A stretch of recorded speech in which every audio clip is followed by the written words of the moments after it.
Apparently, in royal land, freedom of speech comes with a catch. Say the wrong two words about Queen Camilla, and boom, no house for you. Prince Harry and Meghan Markle were reportedly evicted from Frogmore Cottage, the home the late Queen actually gifted them, because Harry dared to speak honestly about his stepmother. So today we're diving into what Harry said about Camilla, why King Charles allegedly had a royal meltdown, and whether this whole eviction is anything more than petty palace payback. Spoiler, it's giving hurt feelings, not strong leadership. Let's get into it. All right, so Frogmore Cottage. This is not some tiny studio flat behind a Tesco. It's a royal property in Home Park, Windsor, near Windsor Castle. Super private, super cute, super you're definitely part of the family. After Harry and Meghan got married, the late Queen was like, "Here, my dear grandson, have a home." Millions were spent fixing it up. It became their base when they came back to the UK, for small, casual events like the Queen's funeral and the Jubilee. Then Harry writes one book, tells a bit of truth, and suddenly Charles is like, "Actually, that house?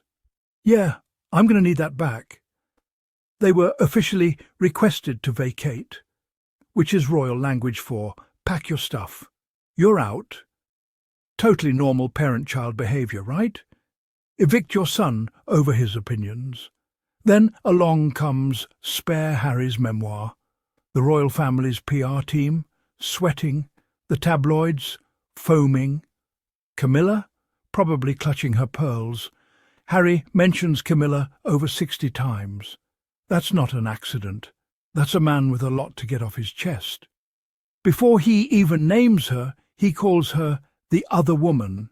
Not my stepmum, not Queen Consort Camilla. Nope, the other woman. And honestly, that's exactly how the world knew her for years. He describes growing up with her presence lurking in the background, while his mum, Princess Diana, was dealing with the fact that there was a third person in her marriage. He also says William was uncomfortable with her too, which, by the way, you'll notice nobody in the palace raced to deny in detail. So Harry puts in writing what everyone had been whispering for decades, and suddenly we're shocked? Sure. Harry doesn't just label her the other woman. He admits he was worried she'd become his wicked stepmother. And let's be honest, that's not exactly a stretch, given the PR makeover she's had. He calls her dangerous, not like she hides in the bushes, dangerous, but dangerous because of what she's allegedly willing to do for better press. He writes about his childhood bedroom being turned into Camilla's dressing room. Nice symbolic touch there. "Hi, I'm your stepmother. I'll be turning your emotional trauma into my walk-in closet." To the palace, that probably sounded like an attack. To normal people, it sounds like a guy finally saying, "Hey, my whole life has been used as decor in someone else's image rehab, and I'm done pretending it's fine." Then Harry goes on TV and says the quiet part out loud. About Camilla, he says, "She was the villain. She was the third person in their marriage. She needed to rehabilitate her image." The royal PR alarm bells? Deafening. He basically says, "This woman worked with the press to fix her reputation, and I was roadkill in the process." And instead of anyone in the palace addressing the actual issue, the toxic media, the leaking, the smear campaigns, the response seems to be, "Right is his red line." You can criticize the institution, the press, maybe even him. But Camilla? No, no, no. That's where Daddy draws the line. We're told he was incandescent with rage over Harry's comments, especially the stuff about her being dangerous and the villain. Insiders say it was the last straw, because nothing says, "I'm a wise king," like getting more upset about your son's book than about, I don't know, the the trauma that made him write it. So, allegedly, after Harry crossed the line with all the Camilla talk, Charles decides, okay, enough. Let's hit him where it hurts. The one place in the UK that still feels like home. And hey, what's a little generational trauma between father and son when you've got a monarchy to protect, right? So let's talk about this famous two-word insult that supposedly blew everything up. Different reports suggest that the real trigger wasn't just the amount Harry said about Camilla, but the way he summed her up in a short, sharp phrase. Look at the language Harry actually uses publicly. The other woman. The villain. Both of those are two words. Both are brutal. Both hit straight at the image the palace has spent literal decades trying to polish. The other woman drags everyone back to the Diana years. The villain puts Camilla centre stage as the bad guy in this royal soap opera. Now, do we know exactly which two words made Charles snap? No. Was something said behind closed doors too? Possibly. But either way, here's the basic message from the palace side. You called my wife a villain, other woman, publicly, repeatedly. So now I'm done being generous. It's not about national security. It's not about duty. It's about Camilla's feelings and Harry paying the price for not playing along with the carefully rewritten fairy tale. Then comes the official statement. Harry and Meghan have been requested to vacate Frogmore Cottage.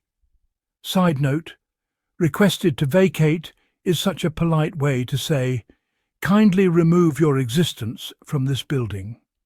Reports say Harry and Meghan were stunned. And honestly, fair enough. The house was given to them by the late Queen. It wasn't just some random grace and favour, we'll see how you behave deal. It symbolised that they still had a place in the family. Charles, taking it away, doesn't just yank a set of keys out of Harry's hand. It sends a message. You're not just out of the firm, you're out of the physical space too. All because he talked about things everyone already knew, but wasn't supposed to say out loud. So how did people react? Royal historian Dr. Tessa Dunlop said that a lot of Britain's reaction was gleeful. And yeah, you could see it. Some people were acting like this was the season finale of a reality show. He's slagged off the royals, now he's homeless in the UK, LOL. The tabloid crowd basically went, you throw shade, you get burned. What almost no one wanted to talk about, though, was why Harry was telling his story in the first place. Because he was hurt, ignored, smeared, and pushed out.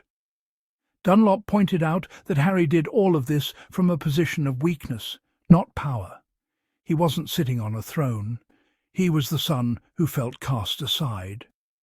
Meanwhile, the actual institution with money, power and media influence is out here evicting him like it's some moral victory. If anything, the eviction just proved Harry's point. You speak up. You pay for it. Take away the castles and this is just a messy family story. You've got a father who couldn't be with the woman he wanted at first, a mother who was destroyed by that situation, two sons left grieving in public, and a stepmother who went from tabloid villain to queen. Harry's not some random hater on the internet. He's Diana's son, watching the woman his mum suffered over now crowned queen, and being told to clap and smile for the cameras. When he finally says, actually, no, this hurt me, the response is not. Let's talk about it. It's leaks, spin, and finally, get out of your house. And through all that, Meghan gets dragged just for existing beside him. Honestly, given everything, the fact they moved to California and are just trying to protect their kids, extremely understandable. So, was Charles right to evict them? If you're a royal PR defender, your answer is probably yes, absolutely. Actions have consequences.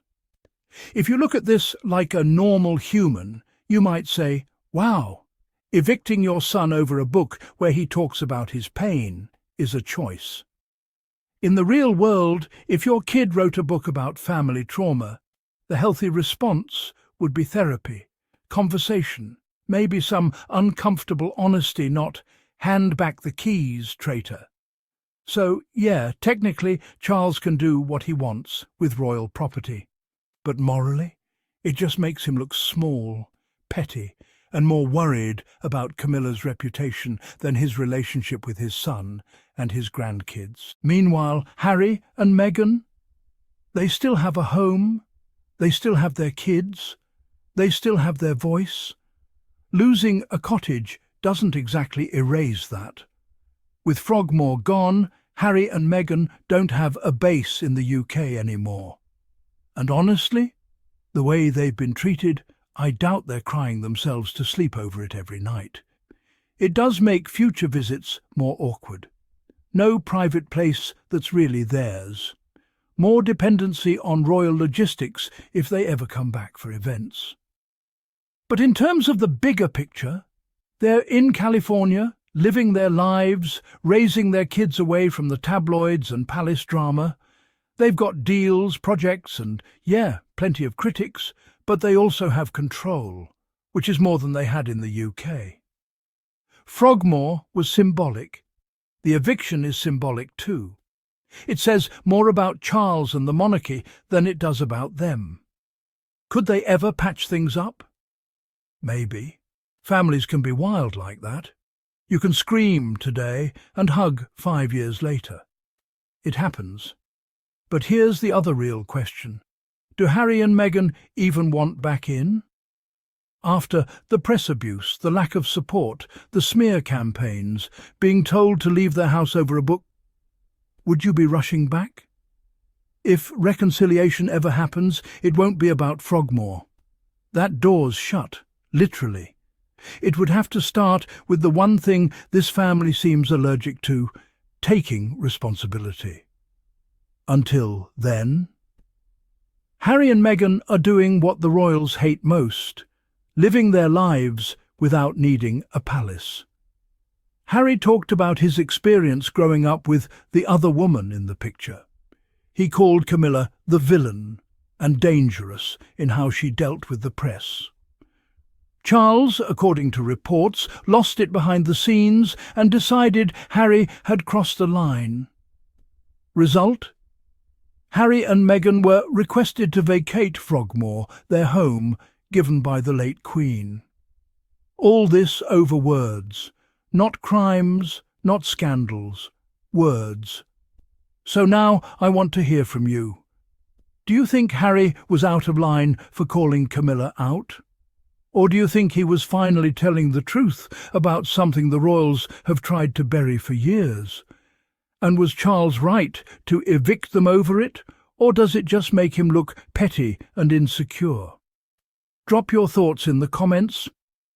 Team Harry and Meghan, if you think they did what they had to do to protect themselves.